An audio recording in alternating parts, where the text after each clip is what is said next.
So I always like to work on two things at once.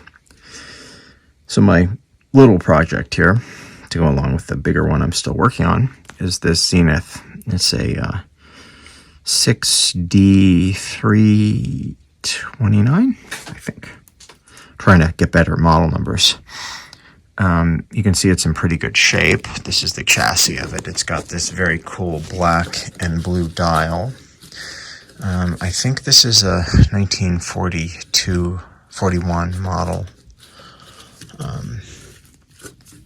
It's in pretty good shape. The knobs are a little stiff, but that's fine. The underneath, I looked at this before. I cheated. I usually do my, do you think it's going to be worked on? And I it said, yeah, it probably had something done, but no, it has had nothing done to the underneath. And I guess that's a testament to the quality of Zenith radios. You know, regardless of what people say about them, I find the majority of the ones I work on have had relatively little done, especially getting into the 40s and 50s. Most of them have never been worked on. And that tells you right there, they definitely used some good quality parts and they were pretty reliable.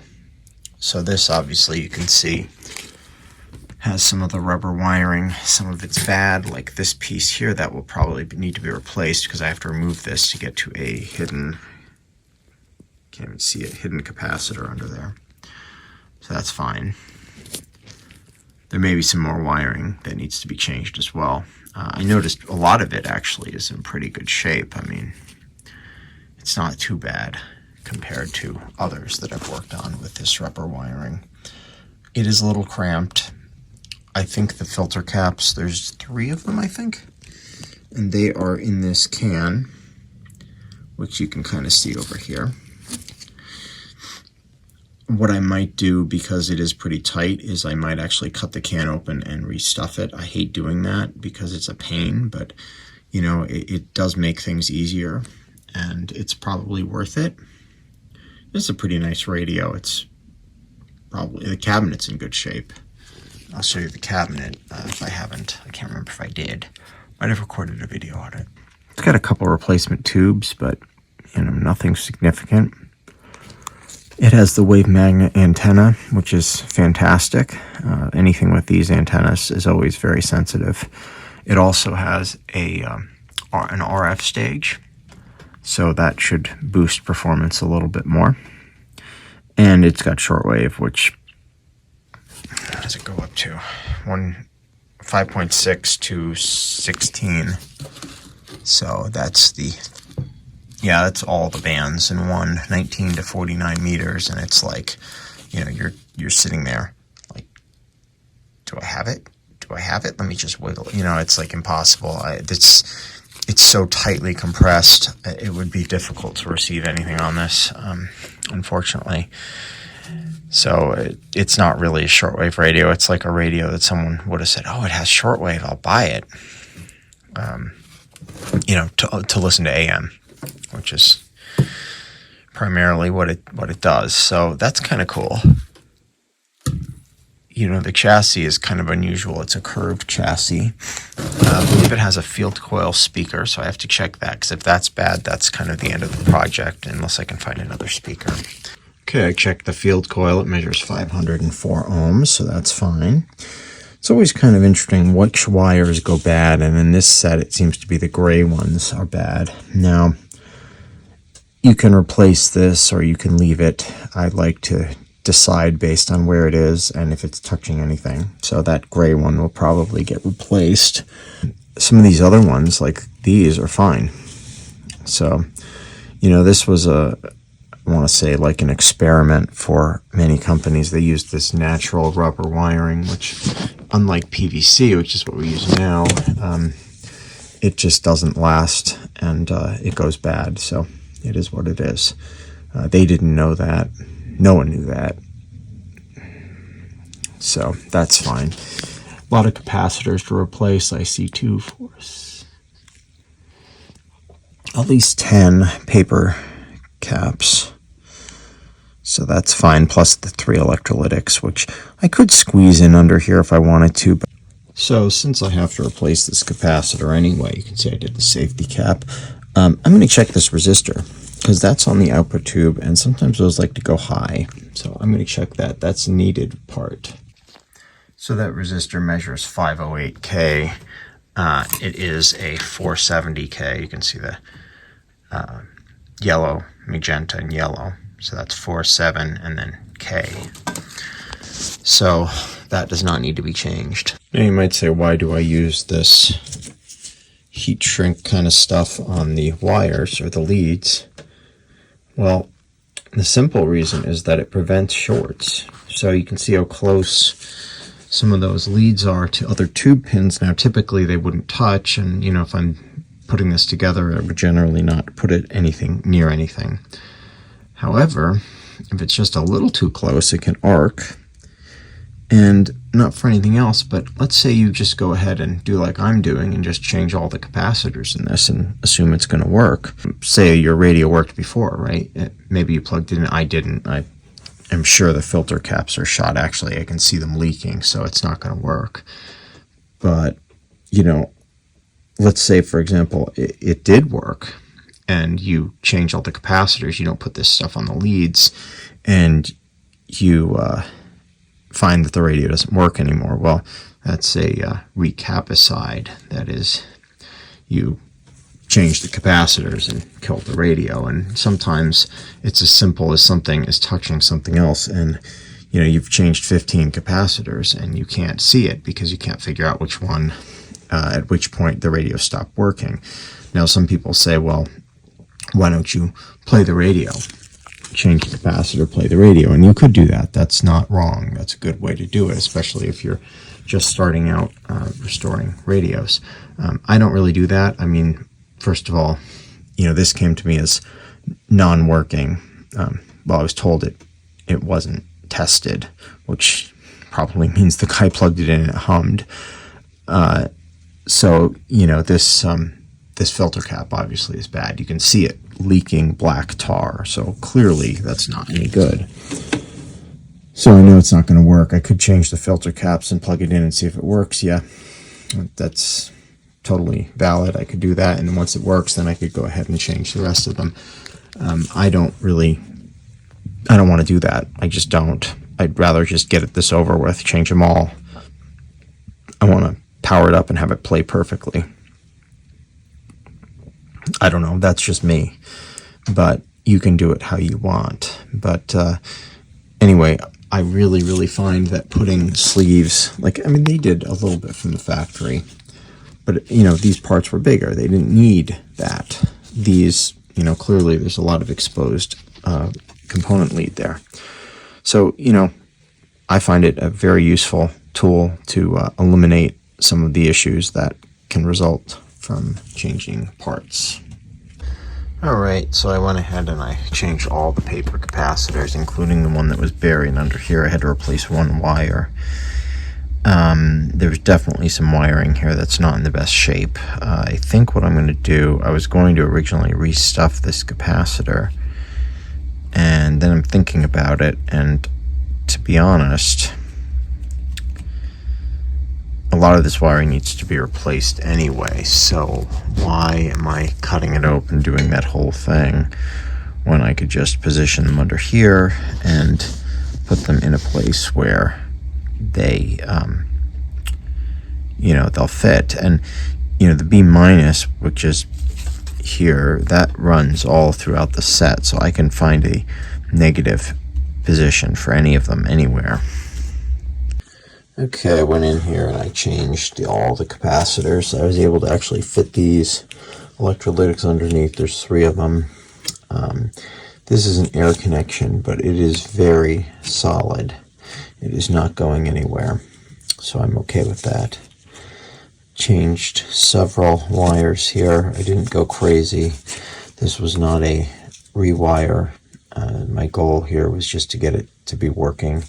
There's a couple more. There's this black one I might change. Other than that, I'm not sure, because that goes right to the line. I kept the cord. It's an original cord, rubber, but it's in okay shape, so I'm going to leave it. And we'll go ahead and we'll power this up and see what it does. All right, we're going to go ahead and power this up. Okay, 25 volts. I got some dial light there. So I'll turn the volume up a fair bit. I don't know. We'll put it near where I know there's a station. Right, 50 volts, 60 volts, 65. These are around 80 or so. I should hear something. 70, 80.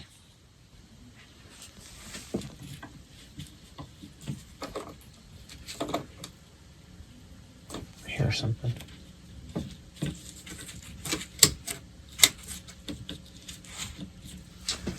Oh boy. Let's see what we got here.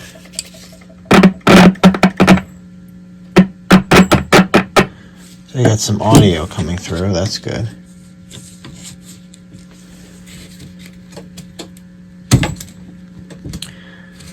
There's a switch on the back here.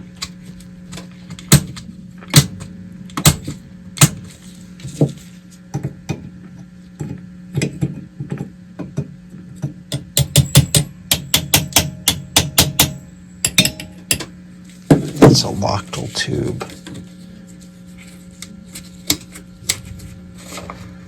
All right, let me revisit this. Okay, still working on this little Zenith here.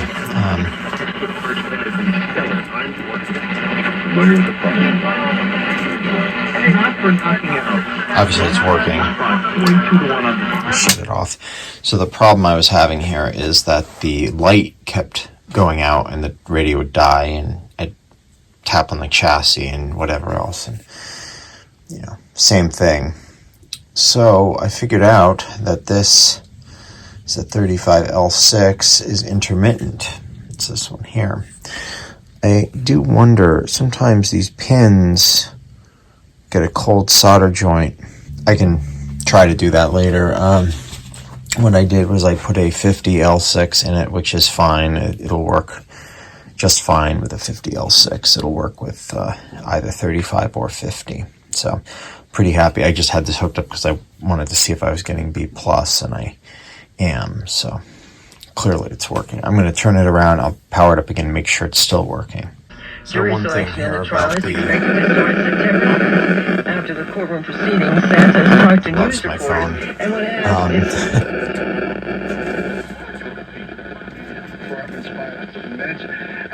It's playing good.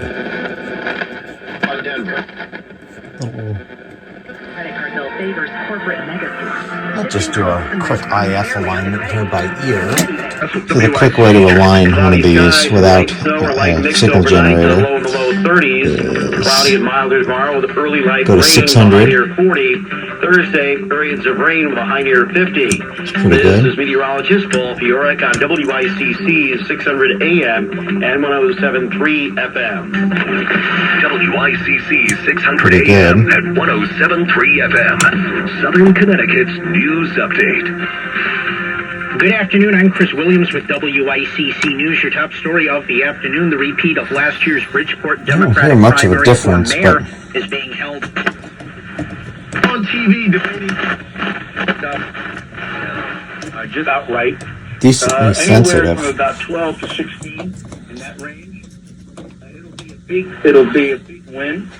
I'll shut this off. So, the thing, like I said, you can put a 50L6 in here instead of a 35L6. In fact, sometimes I like to do it because it's a little gentler on the other tubes, given today's higher line voltages, because these all add up to about 115 volts or whatever. And with one that's rated for higher filament voltage, it actually spreads the line voltage across all the tubes, and ultimately, it makes the tubes last a tiny bit longer. That being said, this 35Z5 looks like it's had quite a bit of life used up. but it still works fine, so we're going to leave it. Anyway, the set is working. I'm going to go ahead and put it back. I've left the original cord on it, which I'm okay with. It's in good shape. Instead of trying to use up my line cord, which I am running somewhat low on. Unfortunately, Home Depot has decided to lock up all their wire because the price of wire has skyrocketed. And, they've locked everything up. So now that if the average person wants to buy something, they have to wait 5 hours for an employee, of which there are like 3 in the entire store, to come over and help them. So basically, I don't know how they're making any sales anymore. I mean, any company that locks up their items for sale, I mean, it's just asking to not benefit from the sale of that item. So anyway, it is working. There's still some rubber wiring. It's not critical. It could mess with it, but messing with it would cause more issues. The insulation doesn't just fall off by itself. You have to move it, and this is not going to get moved. Once it goes back in the cabinet, it is going back in the cabinet. So we're in good shape. I'm going to just put it together. Okay, here is the Zenith. Jaws of victory. Clean up the cabinet a little bit. Under Jim Harbaugh, they will be snatching victory. 10 years. But anti-transit riders are...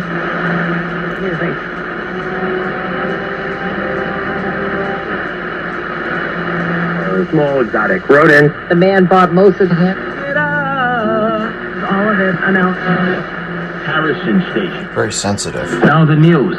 The government intends to list 1384 Broadway. Call 212.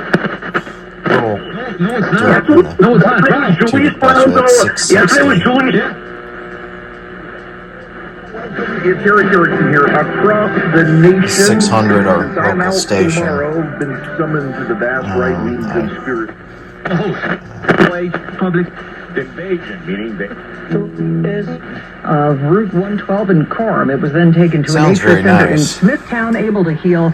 The Cabinet 9-pound is bird okay. has been There's some named. wear and stuff on the top. But, All right, let's go back to our Marla it's got Diamond. the She has photo details finish. on Mayor Adams and a commitment finish is to in good shape. gender equality, So particularly I'm pretty talking happy about with women, Marla. the outcome for what it is. I have the same set in a plastic cabinet as well. It performs okay as well. It's a pretty good chassis. Just the rubber wiring is kind of the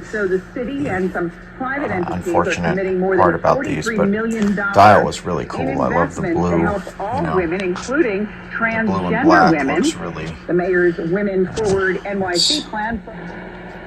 Let's see what it does higher up on. Discovery in Southern California. And that's what I think. There's not much up here, but the door to however many changes. it's picking it up. China's rise, Russia's invasion, and the struggle to defend the West. We recorded our Is this interviews 1260? yesterday. David Sanger, welcome back. Yeah, to Fresh 1260 Air. was off the air for a little while. That's our The local war between NPR Israel and station. Hamas has already widened into a regional war. You Can know. you just connect the dots Anyway, and run through it's who's attacking sounds who? really good. So Sure. Well, this started, of course.